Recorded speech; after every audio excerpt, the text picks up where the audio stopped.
Assalamualaikum teman-teman, saya Randy Adhas, Kilas IT. Kalau kalian lagi cari laptop di awal tahun 2023 ini, tentunya sangat pas nonton video ini. Karena siapa sih ya di tahun baru yang nggak kepengen punya produk baru? Oke, Lenovo sekarang sudah merilis nih laptop harga 6 jutaan yang sudah menggunakan Ryzen 7000 series. Keren banget ya. Dan satu lagi yang paling menarik ketika saya pegang si laptop ini, build quality-nya tuh kokoh banget. Saya rasa harga laptop 6 jutaan, si Lenovo ini tuh punya desain build quality yang paling baik di antara brand-brand lain.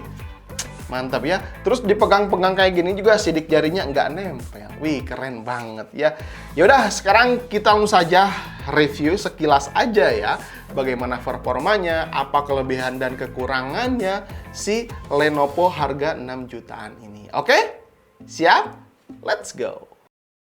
Lenovo IdeaPad Slim 1 yang menggunakan Ryzen 3 7320U 4 core 8 thread dengan kode name Mendocino ya. FY ini sekilas untuk penamaan series pada laptop zaman sekarang versi AMD. Angka 7 yang di depan ini menandakan laptop keluaran tahun 2023. Angka 3 di belakangnya ini menandakan segmen karena pakai Ryzen 3 jadi angkanya 3. Kalau pakai Ryzen 5 ya angkanya 5 gitu ya. Lalu angka di belakangnya ini 2 untuk kode arsitektur. Ini menggunakan Zen 2 ya, jadi 2 dengan 6 nanometer. Terus angka 0-nya ini untuk low model pada laptop dan huruf U ini menandakan ultra low latency dan TDP-nya ini hanya berkisar 15 sampai 28 watt saja. Apakah benar? Kita akan buktikan nanti ya. Di sini meskipun masih pakai Zen 2, tetap ada upgrade ya tentunya ya. Bus clock-nya up to 4,1 GHz dengan menggunakan grafik AMD Radeon 610, 2 GB GDDR6 128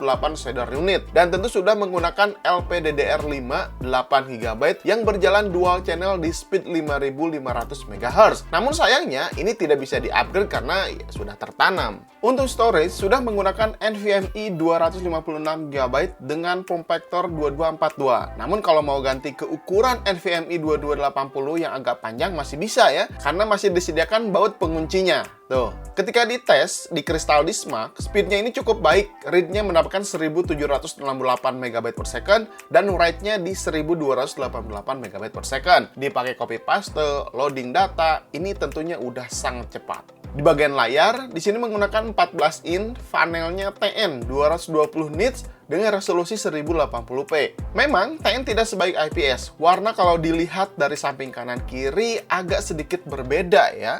Tapi untungnya layar ini bisa ditekuk lebih luas lagi sampai sekitar 170 derajat. Jadi kalau mau berbagi layar ke rekan-rekan, ya tinggal dipakai aja fitur ini. Terus info tambahan aja, IdeaPad Slim 1 ini support FV1 juga loh. Jadi kalau kamu mau nonton 4K, masih direkomendasikan di laptop ini. Tapi kalau kamu mau nontonnya di YouTube, pastikan internet kamunya kenceng juga. Supaya bisa menikmati detail visualnya semakin mantap. Wah, keren kan? Dan IdeaPad ini juga sudah dilengkapi Wi-Fi 6E. Jadi untuk menangkap sinyal yang kencang, udah pasti bisa ya.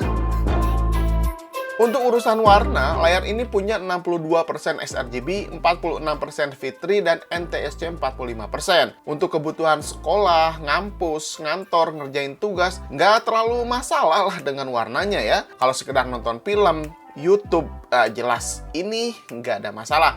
Masih aman ya. Untuk kebutuhan zoom juga sudah dilengkapi kamera 720 pixel dengan fitur P6 slide on off. Hasil kameranya kira-kira seperti ini. Oke, kalian sekarang lagi melihat hasil dari rekaman IdeaPad ya, satu ya si Lenovo ini. Ini resolusinya 720p. Ya menurut saya nggak terlalu burik, nggak burik sih. Ini cukup oke lah ya. Terus hasil suaranya, nah ini yang kalian dengarkan ini langsung direkam oleh si laptopnya gitu ya.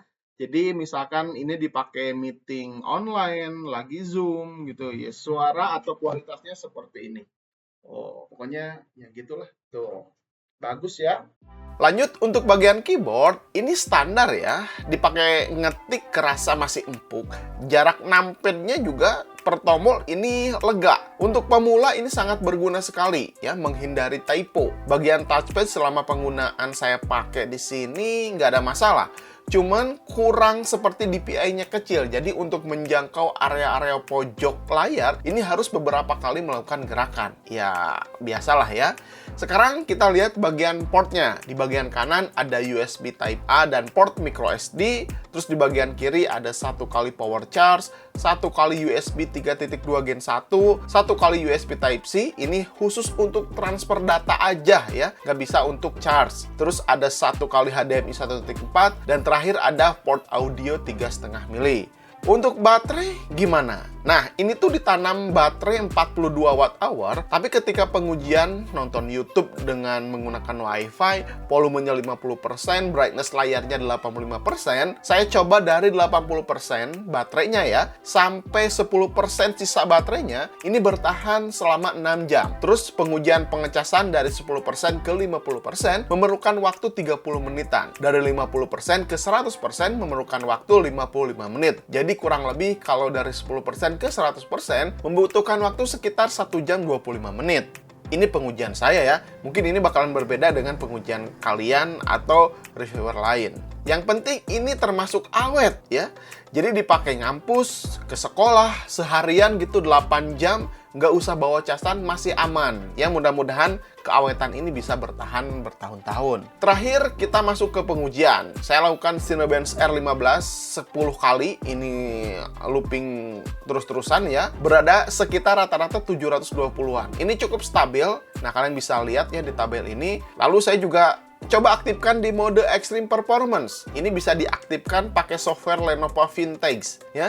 Skor bahkan bisa meningkat sampai 800 poin. Bisa sedikit membantu jika memang mau dipakai lebih ekstra performanya. Namun harus ditancapkan chargers ya untuk bisa mendukung performa lebih tinggi lagi. Terus di pengujian Cinebench R20 juga skornya yang masih hampir mirip ya, cukup stabil di angka 1800-an, bahkan bisa menyentuh 1900 ketika dilakukan tes 10 kali looping. Sebagai tambahan aja, di sini saya cobain tes render CPU menjalankan project BME 27 dan berhasil diselesaikan waktunya 8 menit 12 detik. Kalau untuk urusan suhu, dilihat dari HW Info menunjukkan CPU hanya 73 derajat Celcius saja di semua pengujian tadi ya. Ya ini cukup baik ya, walaupun hanya satu fan, satu heatsink, performa mendinginkan suhunya cukup baik. Terus power package-nya juga di sini terlihat hanya maksimum 26 watt saja. Jadi masih di bawah klaim AMD yang 28 watt. Wih, keren ya.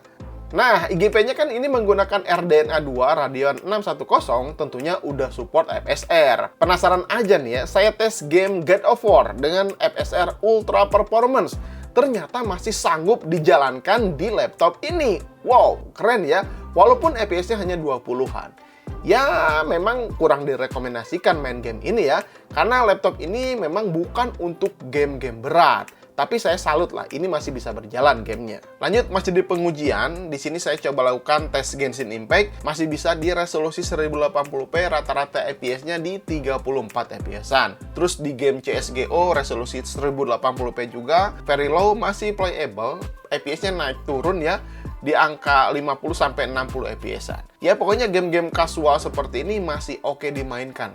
Cukup lancar ya, kecuali kalau main game-game berat tentunya bakalan nge-lag. Tambahan aja, ini saya coba pakai ngedit ringan ya di Premiere Pro 2019.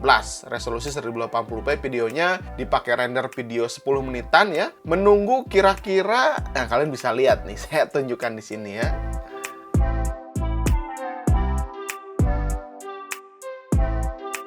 Semuanya udah, sekarang kita lihat harga yang ditawarkan di e-commerce. Ketika saya lihat tuh berada di sekitar 6,3 juta sampai 6,5 jutaan. Ini salah satu terbaik lah untuk saat ini di awal tahun 2023. Sudah menggunakan Ryzen 7000 series, RAM-nya sudah LPDDR5, pakai NVMe juga, pendinginnya cukup bagus ya, menjaga suhunya, tidak throttling, tidak overheat juga. Baterai termasuk irit, ya semoga bertahan aja keawetannya. Paling minusnya cuman layar di sini yang kurang greget karena pakai TN ya.